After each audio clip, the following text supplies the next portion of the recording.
Hello students, in the previous lecture I started the topic bioelectric potentials and there I discussed about resting potentials of the cell.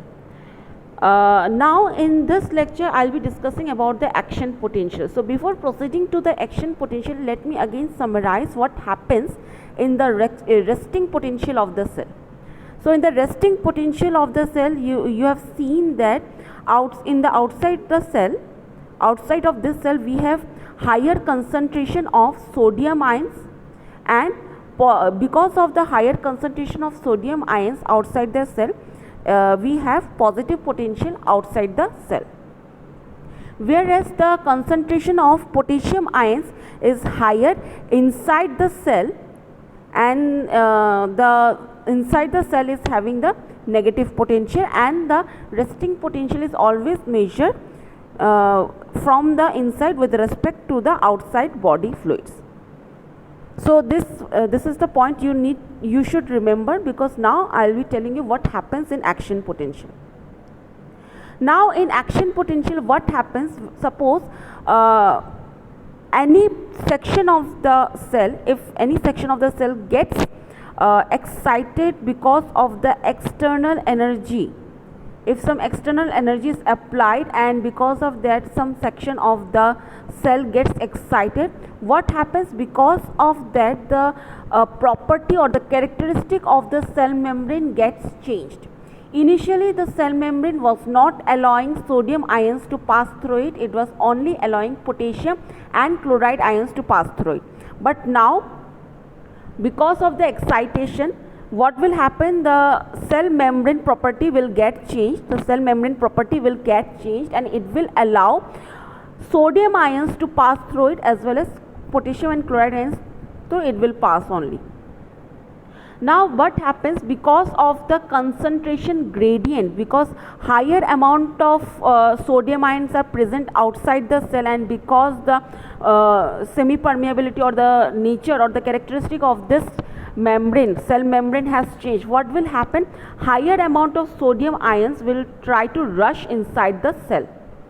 So higher amount of sodium ions will rush inside the cell, and the concentration of potassium ions was initially higher inside the cell in the resting potential. Now what will happen?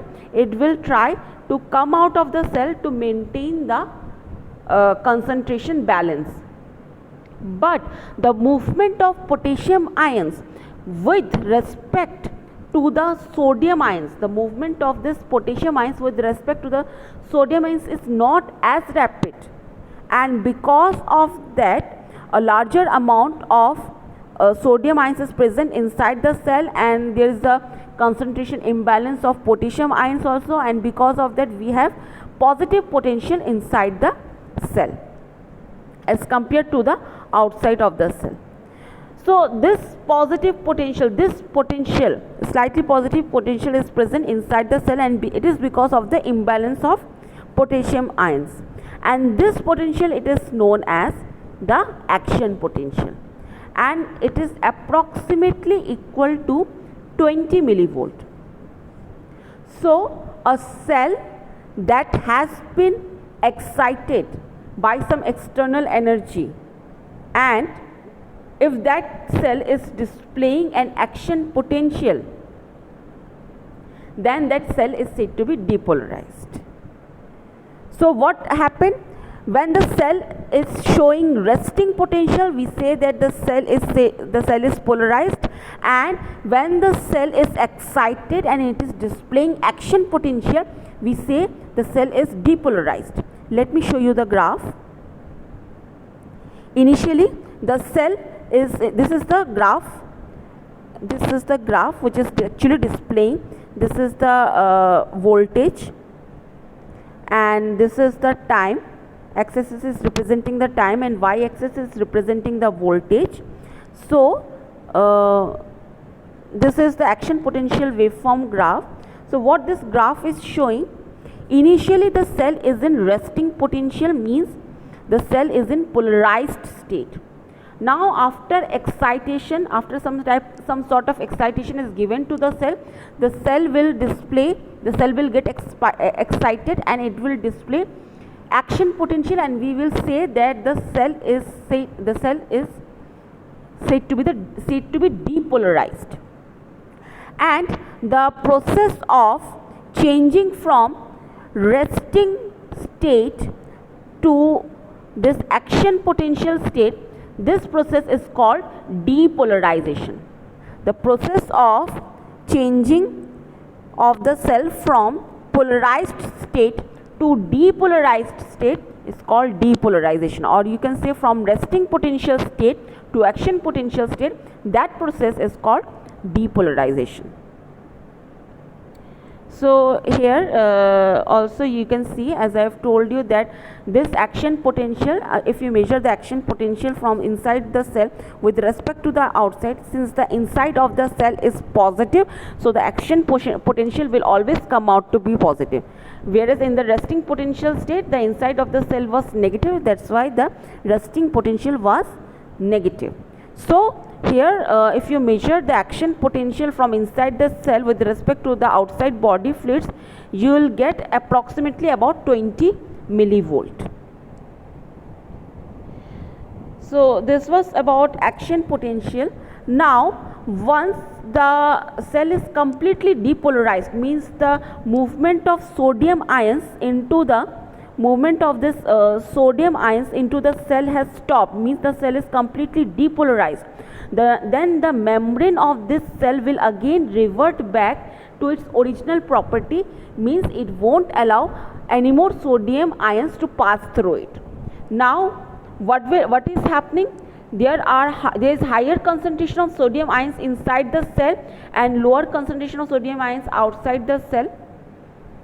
Now if a cell, now this is the action potential state. Now if the cell wants to go back to its resting potential state, this was the action potential state. Now if the cell wants to go back to the resting potential state, we need an active process. Then active process means then a sodium pump is used, and then that sodium pump, and through this sodium pump, sodium ions are quickly transported from the cell, from inside the cell to the outside of the cell, and the cell again becomes polarized and assume its resting potential.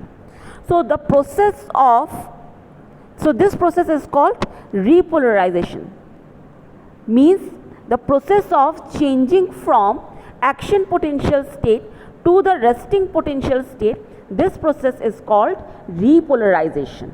So for repolarization we need an active process like sodium pump, and this sodium pump actually pumps out the sodium ions from inside the cell to the outside of the cell, and the rate of pumping is directly proportional to the sodium concentration inside the cell.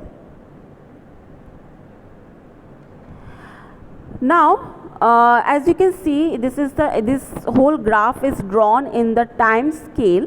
So the time scale for this action potential, it actually depends on the type of cell which is producing this action potential.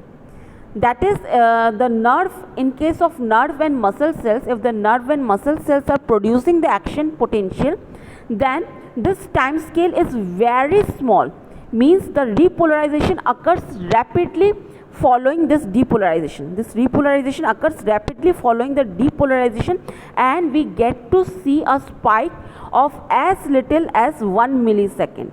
Means the time scale of action potential is approximately 1 millisecond duration for nerve and muscle cells. However, heart muscles on the other hand, it repolarizes much more slowly.